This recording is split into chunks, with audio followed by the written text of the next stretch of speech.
Hi, what's up everyone? I'm Laura Barat, a tropical Vedic astrologer and tarot card reader and cards of truth reader. If you're interested in any of those things, please visit my website at laurabaratastrologer.com.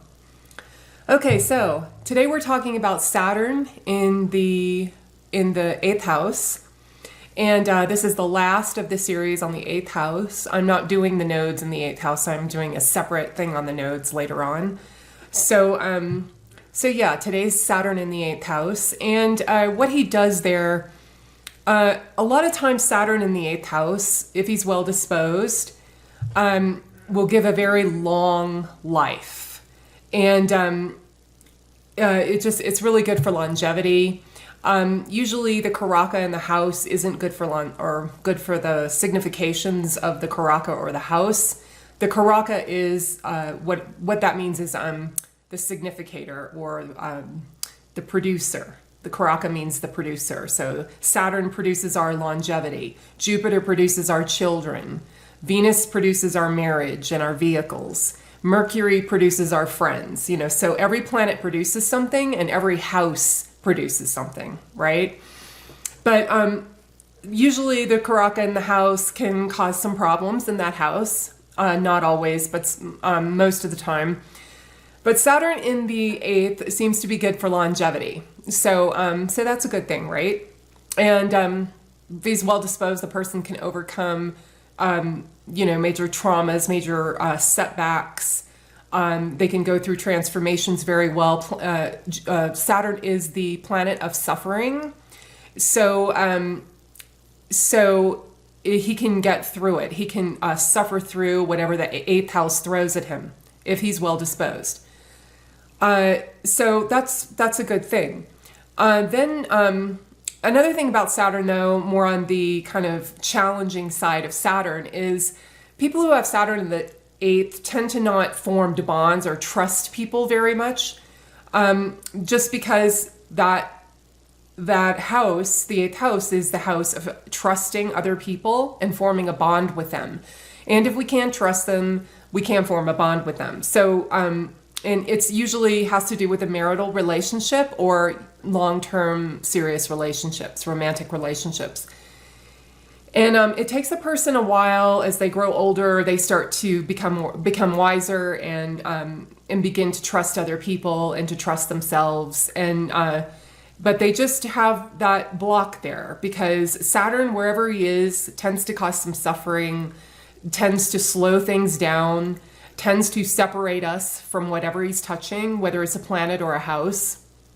So that's what Saturn does there. And I just want to interject here because I've been becoming kind of aware of this, is people get really worried whenever they see a negative aspect in their chart or something that's challenging, and they get really worried about it, and they oh my God, I have a Saturn-Mars conjunction or a Moon-Saturn conjunction, or oh my gosh, what's going to happen? I'm so anxious about this, and I'm so worried about this. And the thing is with astrology is don't worry. Don't worry about what you see in your chart, because you've been living your chart. Your whole life you've been living your chart. And people get just so uptight and upset about what might happen in the future, and they form all these images in their mind and these ideas in their mind, and they get really attached to it, whether they're super negative or positive, right? They can get really paranoid about the future, scared about the future, or go the opposite way where they have unrealistic expectations and desires. But it just is really important to understand that you've been living your chart your whole life, and you're obviously someone who is seeking to better yourself. If you're into astrology, you want to understand yourself. You want to understand life. You're usually a very spiritual person. You're looking for the source. So you're improving yourself. You're getting better. And what astrology teaches you is to let go, is to become more attached. Let go of what you see in your chart, or what you think may happen in your chart, or some negative aspect. You're growing, you're living, it's normal. You're on your path of life and you've gone through the ups and downs of your life. It's not like nothing bad has ever happened to you. So please don't get worried so much when you see something negative in your chart or something that you don't agree with, or, you know, whatever it is. So I just wanted to kind of throw that in there a bit, because I see that a lot. Especially, I've been talking about the 8th house lately, and the 8th house tends to scare people because it is a very intense house. It's the house of life and death. And you know, it's the house of the underworld. It's the house of the psychic sensibilities. So it is kind of an unknown, scary house.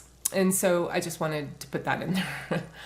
But okay, so Saturn, yeah, the person with Saturn in the 8th it takes them a long time, and usually they've had people in their past betray their trust, and which makes them very vulnerable and sensitive to forming a trusting bond in romantic relationships. Also,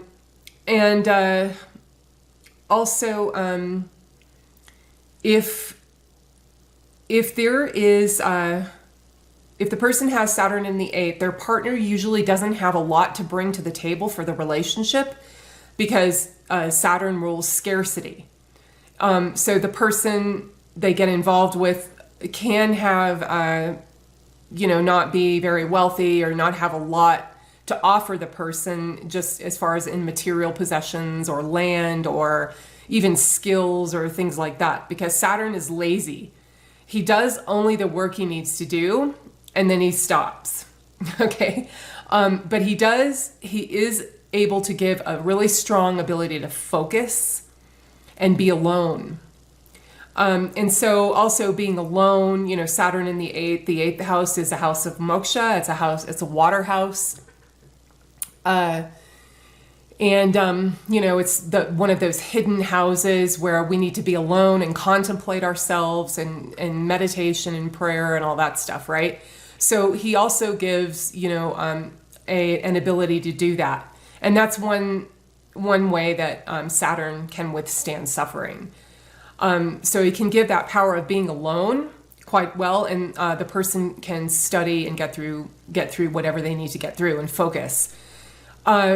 Some examples of Saturn in the 8th are Frida Kahlo. She was the artist, the Mexican artist. She suffered a very debilitating back injury when she was a teenager, and the rest of her life she had to suffer through pain, lower back pain, and painting in bed, and you know, having people help her. So she was somebody who was able to focus on one thing, her painting, and became a very famous painter, a very talented painter. Another person that has it is Sigmund Freud, also somebody very accomplished, you know, somebody who had incredible powers of focus. He had a Moon-Saturn conjunction in the 8th house, and he had a really strange relationship with his mother. She was said to be, you know, strong-willed but also egotistical, and she had an enormous influence over his life. And so I could see where, you know, the 8th house and Saturn together in the 8th house, I'm sorry, the Moon and Saturn in the 8th house would make your relationship with your mother strange. She could be really overbearing, probably. That's how I would read that. Okay. Edgar Cayce has Saturn in the 8th. Edgar Cayce has like a stellium in the 8th house, and he was a very famous psychic, but I did want to mention that that's what he had that. And two more artists have it that I've written down who are interesting. Salvador Dali has Saturn in the 8th, and known for his surreal paintings, and William Blake.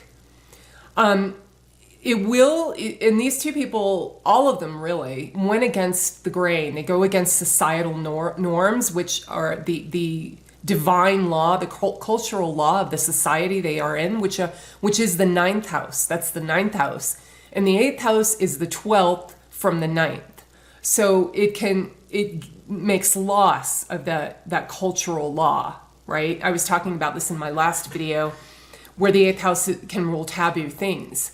And so when you get Saturn in the 8th, the person can focus on taboo things, and they have to suffer through certain taboos and, the cultural leanings of their time.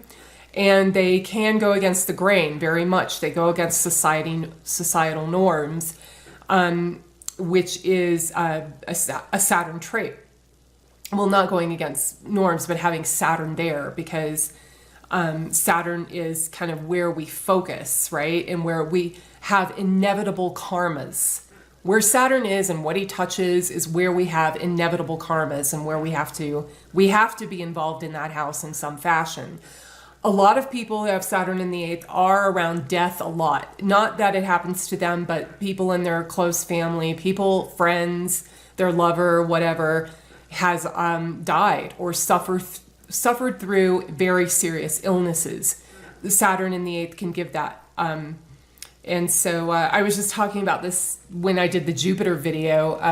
That rock star Vince Neil has Saturn in the 8th with a debilitated Jupiter. His child passed away when she was like 9 years old, or I can't remember, 7 years old, but he had to suffer through that. And then he also, someone that was in the passenger seat he was driving the car with, perished in a car crash because he was drunk driving.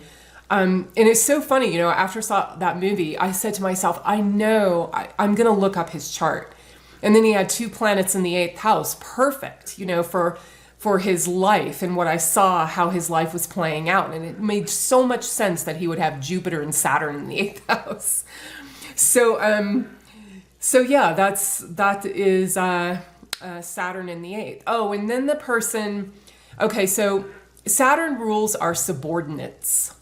People who are under us, like if we're the boss, anybody who works under us, if we're the manager or the, vice president, whatever, there are people working under us. If we hire people to, do like people putting in a, if you live out in the country like I do and you have your own sewage system, you hire somebody to put in a sewer or forgot the name, it's escaping me. But you know what I mean, right? And then, anybody work on your plumbing, or anybody to do landscaping work, anybody to cut down trees, all of that work that takes physical labor, that's all ruled by Saturn. If you have Saturn in the 8th house, you can have some problems with these people. Or you can have problems with subordinates. It really depends on how strong the problems are, or no, they can get up and quit on you in the middle, they can just leave and you're left with all this work. That's what the 8th house does, right? So, but you can have problems with these people. If Saturn is well disposed, the problems aren't as bad, but yeah, that's what Saturn rules. So yeah, that's Saturn in the 8th house. And then I'm going to start doing, I'm going to go through all these planets in the 4th and the 12th house. And I'm going to start doing dailies and weeklies with the aspects and also the card of the day. I'm just going to start doing those because they're fun and yeah, people like it. So great to everybody. Thanks for watching, and until next time, bye.